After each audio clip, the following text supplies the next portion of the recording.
ہوتا کہ آپ نے کوئی غلط کیا ہے. ہم اس چیز کو صرف اس پوائنٹ پہ بات کریں مورل گراؤنڈ پہ. بالکل میں بتاتی ہوں کہ جیسے ہی میں اس گیٹ تک مجھے دھکیلا گیا, میں اکیلی فیمل اتنے لوگوں میں کراؤڈ میں پھنسی ہوئی تھی. اس سیکیورٹی گارڈ نے صرف مجھے سیو کرنے کے لیے دروازہ کھولا اور اس کو بھی اندر میرے ساتھ کیا. اور اس وقت ہمیں اندازہ ہو گیا تھا, میں نے کہا ریمبو جلدی چلو یہاں سے نا, یہاں سے ہم اسی کنارے سے نکل رہے ہیں. ہم نے کہا آگے گیٹ کوئی اور ہوگا, ادھر سے نکل جائیں گے. لیکن آپ یہ سمجھ رہے ہیں کہ شوٹ ہو رہا تھا, کیمرہ مین ہمیں اندازہ ہی نہیں تھا, یا اس کو اندازہ نہیں تھا, وہ بنا رہا ہے شوٹ کر رہا ہے. مجھے اس چیز کا نہیں ہے. مجھے اس وقت صرف اپنا, میں نے بلیک کلر کا جو ماسک پہنا ہوا ہے اور دوپٹہ لیا ہوا ہے, میں نے کہا بس ادھر سے نکلو, میرا کنسنٹریشن نہیں ہے. آپ نے میری نظر اوپر نہیں دیکھی ہوگی. لوگ یہ کہتے ہیں کہ عائشہ اکرم نامی ٹک ٹاکر, یوٹیوبر یا وہ خاتون جو اس سارے معاملے میں موجود تھی, وہ بنیادی طور پر اس کا جو پریویس ہے, میں نے لا بتا دیا کہ اسے فرق نہیں پڑتا, لیکن اگر ماضی کی جو چنکس اور ویڈیوز لوگ آپ کی لگا رہے ہیں, کیا اس ساری سچویشن میں ڈی فیم ہونے کی زیادہ بڑی وجہ ماضی نہیں ہے؟ اگر آپ ٹک ٹاک میں اکیلی نہیں بناتی, دیکھیں پوری دنیا میں پوری بہت دنیا سارے لوگ بناتی ہے. اگر آپ کسی لڑکی کی کوئی بھی ویڈیو نکالنا سٹارٹ کریں گے نا, تو وہ بہت ساری نکل آئیں گی, بہت ساری نکلیں گی. لیکن آپ پچھلی ویڈیو سے کو نکال کر اس واقعے کے ساتھ کمپیریزن کریں گے تو یہ غلط ہے, لیکن ہو رہا ہے. اٹ از بالکل آن رائٹ ناؤ. آپ دیکھیں کہ میں نے ایک اپنا قومی لباس پہنا تھا, شلوار قمیض, اور جو لوگ ٹائٹس پہنتے ہیں, تنگ کپڑے پہنتے ہیں, آپ ان کو بھی تو 20 ملین دیتے ہیں. آپ کی اپنی ویڈیوز ہیں ماضی میں بھی. بالکل دیکھیں, میں آج کے دور کی لڑکی ہوں, میں بھی مورس کوٹ ہوں, میرا بھی دل کرتا ہے میں بھی جینس پہنوں, شارٹس پہنوں, لیکن میں نے کبھی یہ نہیں سوچا کہ میں اپنی اخلاقیات کے خلاف کچھ کروں. آپ کی والدہ کہتی ہیں کہ ہماری بیٹیاں, پہلے ماں میرے لیے بہت قابل احترام ہے, آپ کی والدہ کہتی ہیں کہ ہماری بیٹیاں, انہوں نے کبھی گھر سے باہر منہ نہیں نکالا, تو اس سے تاثر یہ ملتا ہے کہ انہیں نہیں پتا تھا, لیکن دوسرے لمحے پتا چلتا ہے کہ ان کو پتا تھا کہ آپ ریمبو کے ساتھ ٹک ٹاک بنانے جاتی ہیں اور آپ اس کے ساتھ کسی رشتے میں بھی نہیں ہیں. ایسی بات نہیں ہے, میری مدر بہت سمپل ہے, اب میری بھابیاں, میری سسٹرز ایسی ہی ہیں, کسی کو بھی نہیں پتا. میرے فیس کا بھی ابھی تک کسی کو نہیں پتا تھا, گلی محلے رشتہ داروں میں بالکل بھی نہیں پتا تھا. لوگوں کو نہیں پتا تھا کہ عائشہ بیگ ٹک ٹاکر جو ہے وہ یہاں رہتی ہیں. کیونکہ میں جس ایریے سے بلونگ کرتی ہوں, میں نے پراپر حجاب ابایا پہنا ہوتا ہے, اور 10 سال ہو گئے میں اپنی میڈیکل فیلڈ میں ہوں. جاب پتہ ہی نہیں ہے کہ ان کی بیٹی عائشہ بھی ہے کوئی. آپ ہاسٹل میں بھی رہتی تھی؟ میں ہاسٹل سے ہی رہتی ہوں, مجھے 6 سال ہو گیا ہاسٹل میں. یعنی آپ گھر سے ہاسپٹل نہیں جاتی تھی, آپ وہاں پہ نرسنگ ہاسٹل میں رہتی تھی؟ جی میں وہاں پہ ہی رہتی ہوں. تو جب آپ نرسنگ ہاسٹل میں رہتی تھی, تو نرسنگ ہاسٹل سے ٹک ٹاک کے شوٹس کے لیے آنا جانا, ٹائم نکالنا کس طریقے سے مینج کرتی تھی؟ کیونکہ ظاہر اس ڈیوٹی کو بھی آپ سفر تو نہیں کر سکتی. اپنی ڈیوٹی پراپر ہی انجام دیتی تھی میں. اس کے بعد میں نے دیکھے کہ میں اور بھی فیشن ڈیزائننگ کا بھی میں کورس کر رہی تھی, میں وہ بھی پراپر کر رہی تھی. اس کے علاوہ میں اس کو بھی ٹائم دے رہی تھی. یہ ہم ویکلی شوٹ کرتے ہیں, ہم ڈیلی شوٹ, بالکل, اور کبھی 15 دن بعد. یہ ڈیلی اس کے لیے ہمارے پاس ٹائم نہیں ہے, نہ اس کے پاس ٹائم ہے, ہم ویکلی شوٹ کرتے ہیں 15 دن بعد. ایک ویڈیو آپ کی آتی ہے جس میں آپ ٹک ٹاک کو کنڈیم کر رہی ہیں. ایک ویڈیو میں آپ یہ کہہ رہی ہیں کہ کیا ہو رہا ہے, یہ غلط ہو رہا ہے, ٹھیک ہو رہا ہے, لیکن دوسرے لمحے وہ آپ کا جنون بن جاتا ہے. اتنا پرسنالٹی میں تضاد وجہ کیا ہے؟ میں سچ بتاؤں تو میرے سامنے, میں ہاسپٹل میں جو جاب کرتی ہوں نا, میرے سامنے جو حادثات آتے ہیں نا, ڈائیورس ہو رہی ہیں لوگوں کی, میں بتا نہیں سکتی کہ کس طرح گھر خراب ہو رہے ہیں. اس سچویشن کو سامنے رکھتے ہوئے میں نے بولا تھا کہ ٹک ٹاک کا غلط استعمال کیا جا رہا ہے. ہسبینڈ منع کرتے ہیں کہ ٹک ٹاک نہ بناؤ, وائفز کہتی ہیں کہ نہیں میں بناؤں گی, تم نے چھوڑنا تو چھوڑ دو. میں نے 2-3 طلاق اپنے سامنے ہوتی ہوئی دیکھی, میں نے گھر تباہ ہوتے ہوئے. خاوند روکتا ہے کہ ٹک ٹاک کی جان چھوڑ دو, گھر کی طرف توجہ دو. بالکل. بیوی کہتی ہے نہیں میں تو ٹک ٹاک ہی بناؤں گی. بالکل. وہاں سے آ کے خرابی ہو جاتی ہے. وہاں سے خرابی, یہ چیزیں دیکھتے دیکھتے میرا دل خراب ہونے لگ پڑا. میں بناتی ہوں, میں شوق سے بناتی ہوں. اور پھر اس کے بعد آپ نے کہا کہ تم نہ بناؤ, میں بناتی ہوں. ایسی بات نہیں ہے, ہر کسی کا شوق ہوتا ہے. کوئی یوٹیوبز بناتا ہے, کوئی اپنے جو بھی ہے, جو کوئی ڈاکٹر ہے, کوئی نرس ہے, کوئی جیسے آپ اینکر ہیں, آپ کا بھی شوق ہے. آپ اینکرنگ چھوڑ کر آپ کہیں گے کہ میں ڈاکٹر بن جاؤں, تو وہ ایک یعنی جنون اور پروفیشن علیحدہ علیحدہ آپ لے کے چل رہی ہیں. میرا پروفیشن اور پیشن اپنی جگہ ہے. مجھے فیم شیم کا بالکل نہیں ہے. میری ایک جاب ہے, سیکیور جاب ہے, میرا ذریعہ معاش میری جاب ہے. اور اگر یہ میں ایک سائڈ پہ اپنا شوق پورا کرنے کے لیے کر رہی ہوں تو اس میں کوئی حرج نہیں ہے. ہر انسان کی خواہش ہوتی ہے کہ میں اپنے ساتھ لے کر چلوں, فیوچر میں ہم یہ چیزیں دیکھیں کہ یار یہ ہمارے پاس تھا, یہ نہیں تھا. ایسے کوئی مائنڈ نہیں تھا. اگر میں نے ٹک ٹاک کے لیے فیم لینا ہوتا, کچھ کرنا ہوتا, تو میں FIR بھی اسی رات کٹواتی. Very true. اور دوسری FIR پر ایڈریس بھی پھر ٹھیک دیتی.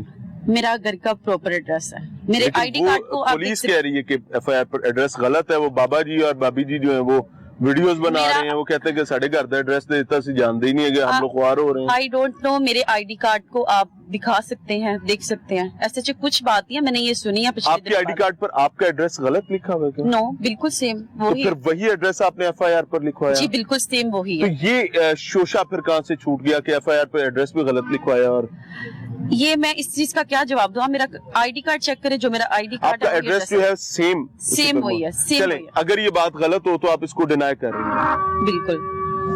आयशा अकरम साहबा जी इस बात को डिनाई कर रही हैं कि जो एड्रेस इनके आईडी कार्ड पर मौजूद है, इन्होंने वही एड्रेस दिया था, और सोशल मीडिया पर जो वीडियोस बनाई जा रही हैं कि खातून गलत एड्रेस देकर भाग गई है, किया वो किया और उसके बाद इनको वापस लाया गया, उस पर भी बात करेंगे कि क्या ये खुद वापस कार्रवाई की तरफ आई या किसी ने इनको पुश करके इधर भेजा कि जनाब आप जाएं, थोड़ी सी रेटिंग शेटिंग बनेगी, क्योंकि सोशल मीडिया पर बहुत सी बातें चल रही हैं। रैम्बो कितने पैसे मिले इकरारुल हसन वालों ते यासिर शामी वालों?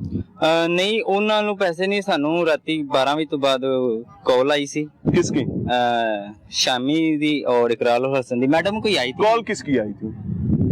शामी की या इकरार की? शामी भाई की आई थी। अच्छा। और वो भी मैडम को आई थी कॉल। अच्छा, हाँ, ठीक है। मुझे नहीं आई थी कॉल, और मैडम ने बात की, उन्होंने फिर बुलाया कि हम आपसे मिलना चाहते हैं। इस वक्त तक आपने एफआईआर के लिए दरखास्त नहीं दी? हाँ, नहीं दी थी ठीक है। उस टाइम नहीं अभी दी थी, और उन्होंने बहुत ज्यादा इंसेंस किया कि हम मिलना है, हमने इंटरव्यू आपका करना है। ठीक है। और बहुत हमने उनसे मना किया कि हम सर कल मिलेंगे, क्योंकि अपनी परेशानी में हम कल मिलेंगे, अभी इस टाइम जो है ना रात। यासिर शामी को? हाँ, ठीक है। 2-2:30 का टाइम है। मैडम ही बात भी उनके साथ कर रही थी, और हमने बहुत ज्यादा मना किया ठीक उनको। है। ये वही नंबर था जो एफआईआर के ऊपर था जिस पे राब्ता हुआ? नहीं, ये मैडम का नंबर था। मैडम का ये वही नंबर था जिस पे जो एफआईआर था, एफआईआर पे था? जी बिल्कुल उसी नंबर पर जी। आपका राब्ता। और कितने पैसे दिए उन्होंने वैसे? बात सुने, ऐसी कोई बात नहीं है। 17 को जब मैंने एफआईआर कटवाई है, उसके बाद मुझे कॉल्स आना शुरू हुई हैं। उससे पहले मुझे किसी की 2 दिन कॉल नहीं आई। अच्छा, मारूफ ये है कि इकरारुल हसन साहब और यासिर शामी साहब आपके पास आए, उन्होंने आकर आपको 1-1 लाख रुपया दिया, लाख आपको, जो सोशल मीडिया पे चल रहा है और बहुत सारे लोग इसको इंडोर्स भी कर रहे हैं। इकरारुल हसन अपने ताई वजाहतें दे रहे हैं सारी सिचुएशन में, बहरहाल अल्लाह इसमें आसानी करे। मारूफ ये है कि उन्होंने आके आपको पैसे दिए, आपको कहा कि उठो जाओ पर्चा करवाओ। ऐसी बात नहीं है, मेरी एफआईआर हो चुकी हुई थी और उसके बाद मुझे कॉल्स आना शुरू हुई। एफआईआर 17 को होती है। 17 को। इंटरव्यू कब रिकॉर्ड होता है? रात को। किस 16-17 की दरमियानी रात में या 17-18 की दरमियानी रात? 17 की रात को। 17 की रात को। अच्छा, अब इस क्वेश्चन को करने का मकसद क्या था नाजरीन, कि अगर कोई बंदा एक मुतासिरा खातून के घर जाता है, उसको फाइनेंशियल इमदाद देता है, मिसाल के तौर पर, वो इसको डिनाई कर रही है, अगर आकर देता है और उसको कहता है कि अपने हक के लिए खड़े हो जाओ, तो भाई उसने कौन सा गलत किया? क्या उसने कोई जुर्म किया? अगर एक जालिम के खिलाफ मजलूम को खड़े करने के लिए कोई उसका कंधा बनता है, तो उसने बुरा काम किया क्या? कतई नहीं किया।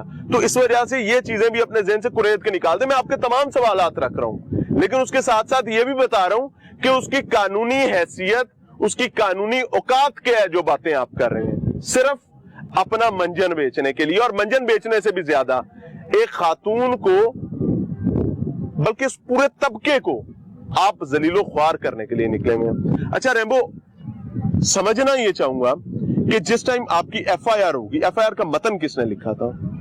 वो मैडम ने ही लिखा था, क्योंकि मुझे लिखना नहीं आता।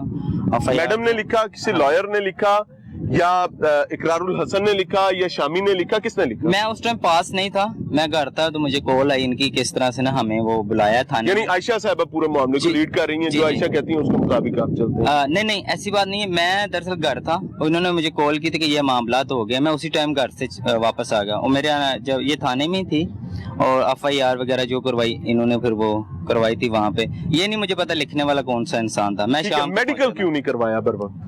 मेडिकल करवाया। कब करवाया? मैंने कल करवाया मेडिकल। तो वो तो उन्होंने बुला के आपका मेडिकल करवाया ना, पुलिस ने? उस दिन मेडिकल आपने 14 अगस्त को, 15 अगस्त को, 16 अगस्त को, 17 अगस्त को मेडिकल क्यों नहीं करवाया? वो बात ये है कि पहले जब मैडम का मेडिकल हुआ था ना, तो उस दौरान हम बहुत ज्यादा लेट हो गए थे, क्योंकि सारा दिन रात 8-9 बजे तक हम हॉस्पिटल में रहे हैं। तो उसके बाद हम वापस चले आए। वो मेडिकल 14 को 15 को कराने का मतलब कि हम इसी बात को लेके हम आपस में भी बात कर रहे थे कि चले जो हो गया सो हो गया। हमने बात छुपाई इसलिए कि इज्जत का सवाल है, ये इज्जत देखे कि हम तो अपने शौक से आए थे यहाँ पे अपने पाकिस्तान में के, क्योंकि हमारा हक है इधर आने का। कोई हम शक नहीं है, आप पाकिस्तानी हैं। इसीलिए आज यहाँ खड़े में, तो क्योंकि ये आपका हक है, इसीलिए हाँ, खड़े जब हैं। हमारी कोई वीडियो सोशल मीडिया पे वायरल हुई तो फिर हम लोगों ने ये सोचा, मैडम ने भी सोचा कि ये जो है ना गलत हो गया है। अब अल्लाह ये पनाह दे। एक्शन इसलिए लेना है कि कल को किसी और आशा के साथ ऐसा ना हो, बिल्कुल किसी और बिल्कुल बेटी के बिल्कुल। आयशा, रैम्बो ने तो अपनी बात की तमाम वजाहत की, समझना ये चाहूंगा कि आपने मेडिकल क्यों ताखीर से करवाया? जैसे मैंने FIR लेट करवाई ना, मुझे जैसे जैसे कोई कहता गया मैं करती गई। मुझे यानी आपने एक रवायती पाकिस्तानी बच्ची, एक पाकिस्तानी खानदान जो कि किसी भी साने हादसे के बाद मामले को छुपाने और दबाने की कोशिश करता है, आपने वही किया। बिल्कुल, और इसमें कोई एक रवायती हमारा कल्चर है ये। मुझे इतनी समझ नहीं थी, जो मुझे कोई कहता गया मैं वही करती गई, और मैं तो इतनी अभी तक सेंसलेस हूँ, मुझे क्या पता अभी भी क्या करना है क्या नहीं करना, मुझे कुछ अभी भी समझ नहीं आ रहा। और जिस तरह कमिश्नर साहब और सब लोगों ने कहा कि बेटा आपका मेडिकल भी, मैंने उसी दिन जाके फिर अपना मेडिकल भी यानी कि करवाया। जब आपको काउंसलिंग की गई। बिल्कुल। अच्छा नाज़रीन, मैं खास तौर पर इनाम गनी साहब, आप IG पंजाब हैं, मैं आपको एक दस्तबस्ता दरखास्त करना चाहूंगा। देखिए, मैं नाम लेकर बात क्यों करता हूं? मैं नाम लेकर बात इसलिए करता हूं कि शायद वो बात सुनी जाए। आपके थानों में काउंसलिंग के लिए कोई ना कोई बंदा जरूर होना चाहिए कि एक साइल आया, उसकी रहनुमाई करें कि भाई इंसाफ तक कैसे पहुंचना है। क्योंकि वहां जो बैठा स्टाफ होता है वो पहली बात पता है क्या कहता है? हाँ वीडियो ले आ, विखा की होया। पहले चस्के लिए जाते हैं, उसके बाद चस्के जब ले बैठते हैं तो फिर कहते हैं जा बीबी कर जा इज्जत बचा, छड़ इस रोले नु, कितने कोर्ट कचहरी जलील होती रहेंगी। तो भाई काउंसलिंग के लिए लोग बिठाएं जो साइलिन को आसानी के मामले में लेकर आगे चल सके। ये वो स्पॉट है नाज़रीन जो आज भी मोतबर है, आज भी मुकद्दस है, और उम्मीद करता हूं कि इंसाफ मिलने के बाद इसके कद में मजीद इजाफा होगा। मिलते हैं ब्रेक के बाद।